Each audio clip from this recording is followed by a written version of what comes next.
Happy birthday to you. Happy birthday to you.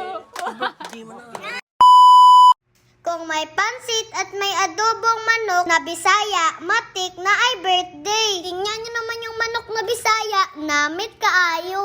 Naluto na nga ang pansit. Grabe kaayo guys, napakaganda yung pansit natin. Taob kaldero na naman. Ang perfect ng pagkaluto. Birthday nga ni Papa ko, kaya ang sabi ni Tita, mag-bottle fight kami. Ihahob na nga yung dahon para wala kaming hugasin. Habang nag-prep nga kami dito, kumakanta nga si Daddy Cool. Tawanan nga kami lahat kasi sobrang galing niya. Pwede siyang sumali sa tawag ng tanghalan.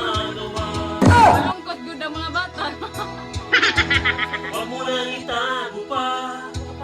With feeling. Dito na nga yung cake ni Papa at yung baby namin napaka-cute si ang Dimyol. Kurya usog.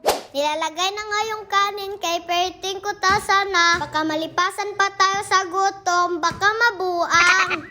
Ayan na nga, nalipasan na kami ni Liam. Magsasalita na kami mag-isa nito. Tulad nito, nilagay na nga yung pansit. Simple celebration lang to guys. Basta kasama ang pamilya, the best na. Ang malaga, masaya at banding na din. Alam nyo ba na minsan sa sobrang busy natin sa trabaho, eskwelahan at sa kaka-scroll sa social media, nakakalimutan na natin tingnan ang mga katabi natin sa bahay. Mahalaga ang banding sa pamilya, guys. Happy birthday Nabuang as manok. to Tulad nito, kapag sabay-sabay kumain, papatibay ng communication. Di naman kailangan mahal ang banding. Dapat sabay-sabay tayong kumain na walang hawak ng cellphone. Kaya mga kids, ayain nyo pamilya nyo. Tama na sa kaka-cellphone. Mag-family banding na din kayo. So, kantahan na natin si Papa ng happy birthday. Game. 1, 2. Happy birthday to you.